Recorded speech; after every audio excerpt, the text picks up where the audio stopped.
Well, first and foremost, thanks for making it today. I know the weather being how it is, it's been a crazy morning and a crazy afternoon a little bit, but you know, it's been a great day for our Toledo Rockets, and I'm really proud to sit here and announce our recruiting class, and a class that's really, you know, a lot of hard work, a lot of sweat, and a lot of effort by our coaching staff to get a first-class recruiting class here at the University of Toledo. And probably the thing I'm most proud of about this class is when we sit down and we talk recruiting, and really from day one in our football program, the day I've been here, it's always centered around these three core principles: is recruit great character young men, guys that have a great passion, they love the game of football, and are committed to excellence academically. And you know, that commitment to excellence academically is committed to getting a degree here at the University of Toledo. And I think those three core values were hit as maybe as good as we've had in a recruiting class here at the university. I'm really proud of that piece of the puzzle, and you know, we'll certainly talk about some of these young men and those qualities as we go along today.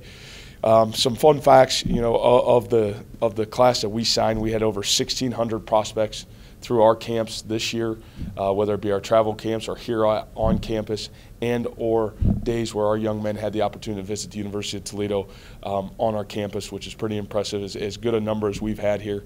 We had 23 signees, 8 preferred walk-ons that committed themselves to the University of Toledo today. 2 of those young men are mid-year student athletes. One of those guys is a junior college student athlete, and one of them is a high school student athlete that have already joined our football program at this point in time.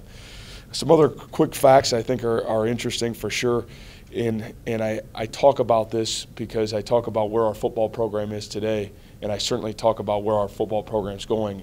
And I think it's so vital to find young guys that come from programs that win. They know how to be successful. They've been part of the process of success. And so just some facts about guys in recruiting winners. 25 of our 30 guys that we're announcing today were team captains. 20 of them were all-state players. 90 state playoff games, 10 players that have played in a state championship or won a state championship, 2 players who will play in a national all-star game, that's Jamal Woodland and Dedrick Brinson, and then 25 BCS offers. And I think when we talk about recruiting here at the University of Toledo, we're not afraid to go head-to-head with anybody in the country. And I think over the last 2 years we've shown that. I'm really proud of that, and again, that's a lot of effort by our staff and by the young men that have decided to come here to the University of Toledo. Some quick facts: 17 of the 30 signees are from what we call Rocket Nation, and that's a 4-hour radius around our campus, and that's from Ohio to Michigan to Western Pennsylvania over to Chicago. You know, I'm really proud of our ability to keep the best players home in Rocket Nation. Feel like we've done a great job of that. 5 great local talents that have committed themselves here to the University of Toledo as of today. Derek Weiland from Toledo Central Catholic, Michael Rogers from Lima Central Catholic, Sam Bruno from Anthony Wayne, Corey Durbin, defensive tackle from Fremont St. Joe's, and Blake Bengala from Toledo Whitmer. And 5 young men from right here in our local area that have decided to stay home, and we couldn't be prouder to have those young men a part of our program. Academically, this is as good of a class that we've brought here in the 5 years that I've been here. An academic GPA of over a 3.12 GPA of the young men that we've signed to come into our program. 44 of the 29 young men that have visited. 44 of the 29 are young men that actually did an official visit here at the University of Toledo. So when you talk about official visits, and when we were able to sign 29 of the 44 that we did, pretty impressive from that standpoint, and that's an average of .650, and really proud of that. And I think when you talk about that, you talk about the official visit, you talk about our football program. I think why are we so successful when we bring a young man on this campus? And I talk about this so much with our staff. I think one of the great things is we've got such an unbelievable product to sell. But not only do we have a great product to sell, but we also have great people. And when we bring these young men and their families onto our campus, I think that the number one thing that I get an opportunity to sell and I get an opportunity to show is the Toledo Rocket community and the people that are within the community. I think, you know, as you look at our campus, you look at the success we've had, we're the one institution where the academic community and the athletic community coexist as one. And they're united as one common denominator. I couldn't be prouder of that, and a lot of credit there goes to certainly our president here, Dr. Jacobs, and our athletic director, Mike O'Brien, who have infused that cohesiveness, and really I think it's represented by what our young student athletes, not only in football but all of our athletics, do in the classroom, and really proud to be able to sell that. I think the second thing you're able to sell is unbelievable facilities.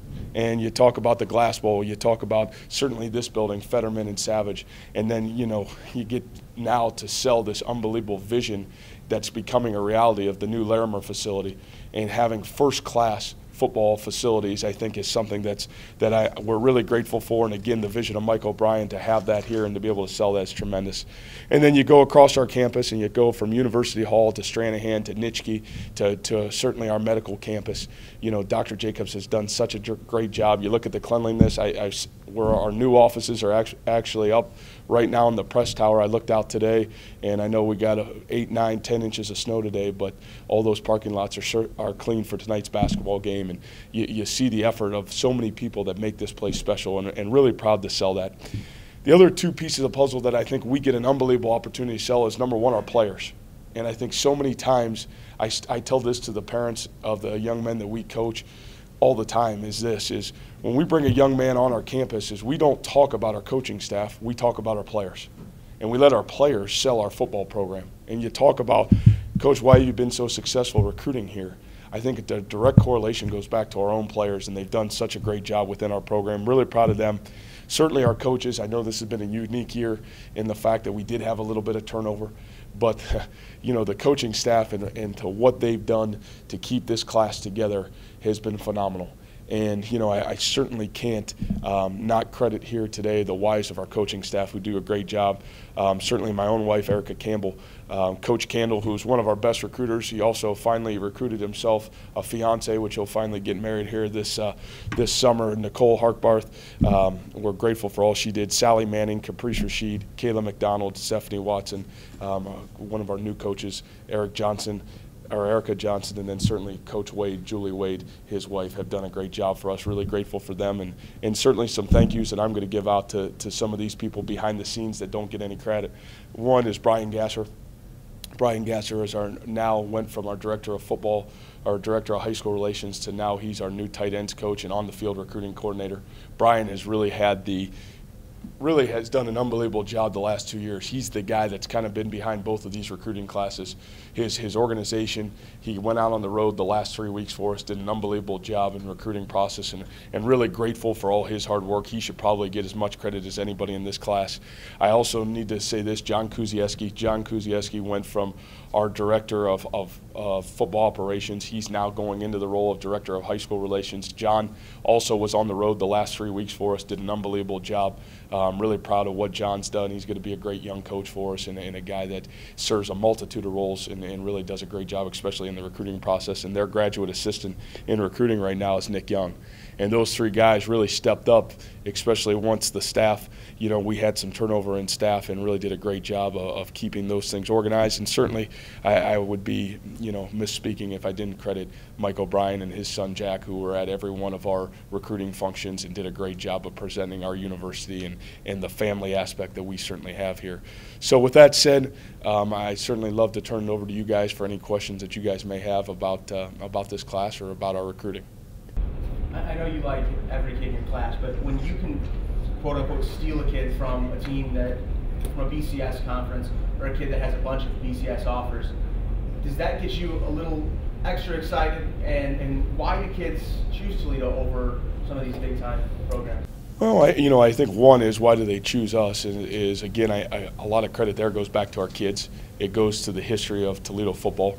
It goes to where our program is today, and I think certainly where it's going. And I think that's one of the things that I'm really proud of when you talk about why would you pick Toledo over maybe some of these other BCS schools. And, you know, what does that mean? I don't know if it means anything. You know, I saw a stat in the Super Bowl where 44 young men were either 2-star or no star. So, again, I think the perception of recruiting, like really this whole day means it's unbelievable for the young men that sign a national letter of intent. But at the end of the day, you really don't know what happens when you throw the dynamic of a young man going away from home for the first time as an 18-year-old, the young men getting thrown into 85 other scholarship players that are really good players, and now that dynamic's totally changed. So, you know, I think that's why having that foundation for us of recruit great character young men that have an unbelievable passion for football and committed to excellence academically. I think that's why not only have we been able to recruit those kind of guys, but we've been able to retain them in our football program, and I appreciate that. Are you just beating yourself up that you don't have the #1 class in the MAC this year?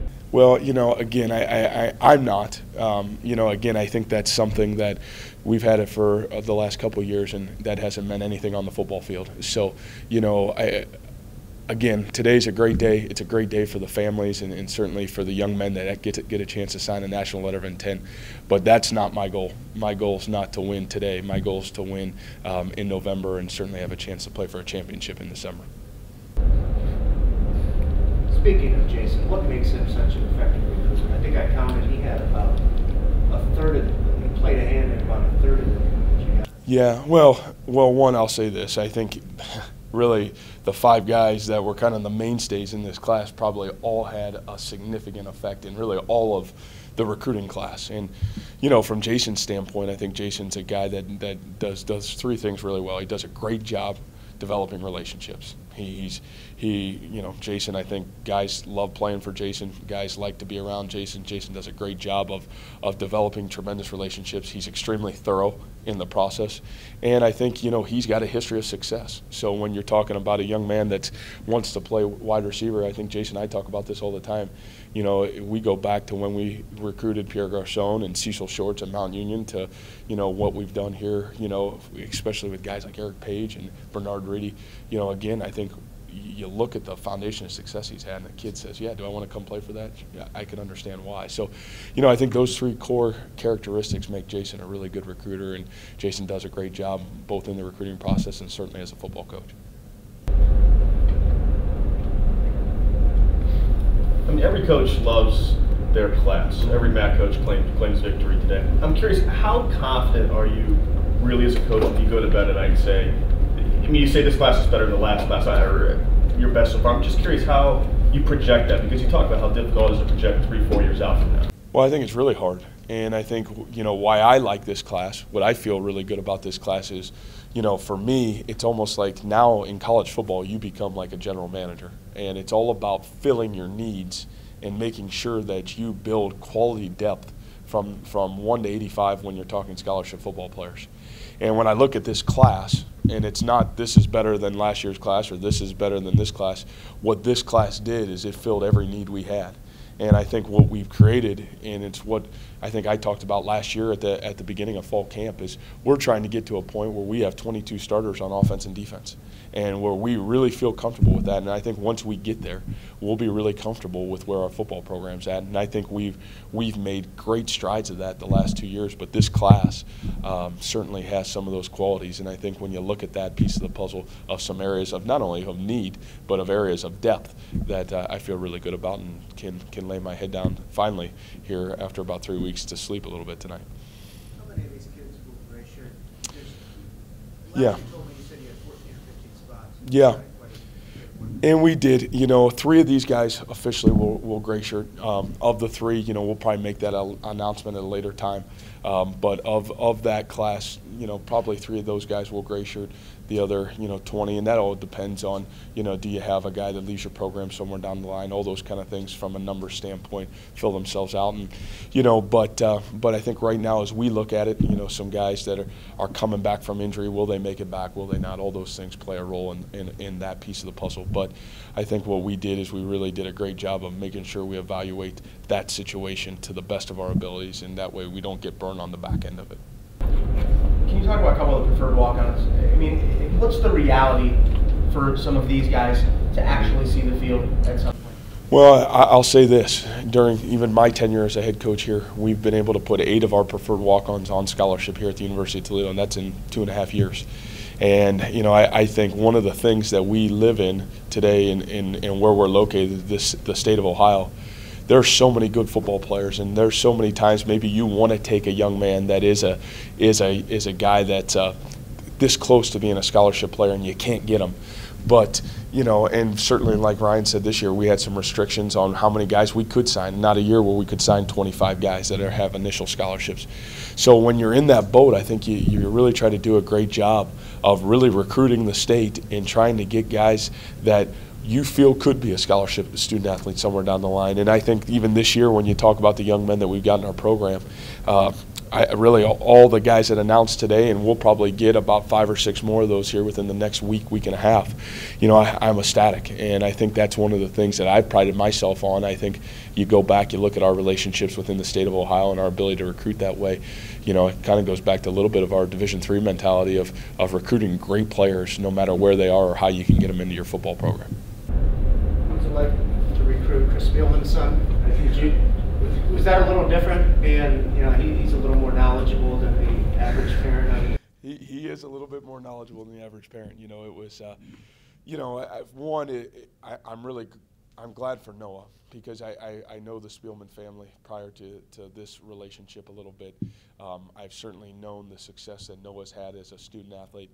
And I think sometimes, when you grow up maybe in the shadows of a guy like Chris Spielman, it's hard to etch your own identity. But as today unfolds itself, here's Noah Spielman, and he's signing a Division I scholarship to come to the University of Toledo and play defensive line. And I'm really proud of him. I'm really excited for his future. He's a young man that's got tremendous ability. He's a young man that's got the utmost character, and I think it's a great steal for our football program. And you talk certainly about Chris, and Chris does have great knowledge of the game. It's funny. He was here on the official visit, and he's taken our linebackers, Murdoch and Silvestri, and he's kind of giving them tips on how to play the play-action pass. I said, geez, I could use you here for spring practice, But I think it's great to get that type of family and that type of person involved in your program that understands the commitment level it's going to take to be a great player, and I think Noah certainly understands that. Did you play the Massillon card there at all? No. Shoot, I'm from Perry. He's from Massillon, Washington. I told Chris, if it was my sophomore, junior, senior year, he wouldn't. I don't know if he would have been on the Wheaties box. I think maybe I would have been. So, but no, we didn't. Those connections are good, but growing up in that area, you certainly have the utmost respect for Chris Spielman and what his career has looked like. You talk about the BCS teams that you guys beat out. One swoops in 2 weeks ago and steals your quarterback. How tough is that, and is it doubly tough because of the guy who did it? I'll answer politically, but no. If one is that happens. I think when we recruit, how we recruit here, and a little bit of it's flattering too. In the fact of, you understand that here's an ACC school, they're coming in, and that happened to a couple of our players. I'll be really honest with you. And, I think the situation that occurred there was a situation where that young man felt he had maybe a quicker opportunity to show what he could do than he did here at the University of Toledo. So I think a little bit of it's flattering, and it's tough because that young man had been committed since June. But it's the nature of the beast, and I think we know how that goes. And just like I think we were able to be successful here the last 2 weeks, and that happened maybe the other way for us, I think it all averages out. And I talk about so much with our staff. It's not about the ones you don't get. It's about the guys that you do get. And I think that's really important when you talk recruiting. I don't know that you guys have any Texas players on your team, do you? No, and it's funny you say that, Ryan. This is the first year that we made a commitment to go down to Texas. And, I think two things. One, I think our brand right now is really strong, where, they know Toledo, whether it be from the ESPN games on Tuesday, Wednesday, Thursday night. But, we dabbled in it this spring. We went down there for a week, which was the first time we've ever been down there. And, it's a 2-hour flight from Dallas-Fort Worth. It's a 2-hour flight from Bush International to Detroit. And we said, you know what, we can go down there. We know there's some unbelievable football programs, and they're really well coached. We all know that. And we said, just by population, is there an opportunity for us to go down there and make a difference? And, I'll be honest with you, I couldn't be more pleased with the result. We signed 2 out of that area this year, and Bill Weber, who I'll be honest with you, there's a young man that maybe as good of an offensive lineman, just talking size, potential, what he looks like as we've signed here in the last 4 to 5 years. He's got the it factor, played in the biggest school division down in Texas in the Dallas-Fort Worth area. And then Ola, and here's a 16-year-old from the Houston, Texas area, maybe again, a great pass rusher. He's only 16. He's a guy that played Mike linebacker, and he's going to grow immensely. But a young guy to be able to go in there, 2 great programs, 2 successful programs, and be able to get these young men to come here says a lot about our program, says a lot about the university. But was an area that we just felt really strong on. Maybe is that an area we can go make a difference and get some football players that come from winning programs, and we were able to do that. So I think it'll be something we'll continue to do. And I think it'll be something that hopefully we can continue to have success with. I know, at times under Coach Amstutz, they were able to get down into Texas a little bit and maybe get a couple good players. So I think we hope to continue that. 2 things. Well, I'm sorry, guys. Just to humor me, can you pronounce his name? And how'd you get a 16-year-old? What's his backstory? Yeah, Ola Adeni. Ola actually came over here as a 9-year-old. All right, and he came over, and when Ola came here, his mother had been here for, I want to say, 3 years, and she's a nurse down in the Houston area. And so Ola is a 4.1 student. I think he's got a 28 on the ACT, and so they put him up a year academically. So again, he will be enrolling here at the University of Toledo as a 17-year-old. And again, when you see that picture, and then you look at some of the offers that he did have on the table, and you can see why. He's explosive. He runs really well.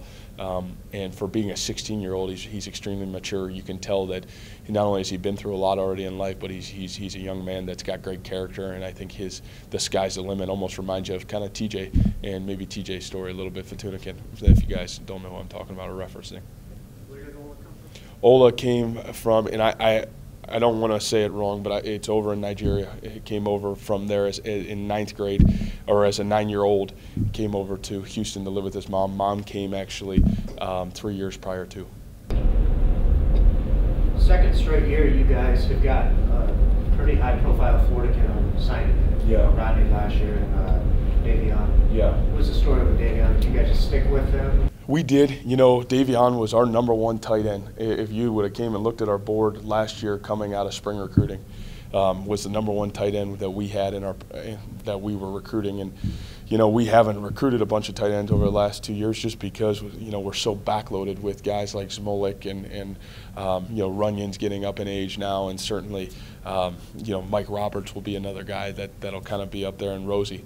But we kind of said, hey, I think we need to take a tight end, and he was #1 the whole time. And we got some really good feedback early on. Some huge schools that came into the picture, and then we were able to get him up on a visit. And I think getting him up on a visit, as well as recruiting, his high school teammate coming here, I think was huge. And again, his high school teammate, as good as you would say Davion is, I think you would say the same thing about Diedrich and what his potential is. But I think both those two came up here. I think they really hit it off with some of our guys that maybe have come from either the same school or same area and saw an unbelievable opportunity for themselves. So I think there's where patience in recruiting really paid off for us. Would Davion qualify? Was it? Oh no, he's qualified today. He's an excellent student. I think he's got a 23, 24 on the ACT, 3.2 GPA. Excellent high school, Lake Wales High School. So both of those guys, that was not the issue. You guys all done? Is there any way that you'll add to this? I don't think so. I think right now where we sit, we feel really good about our roster. And, like I said, I think at least as of right now, hopefully we can manage through the spring and through the winter without any major injuries.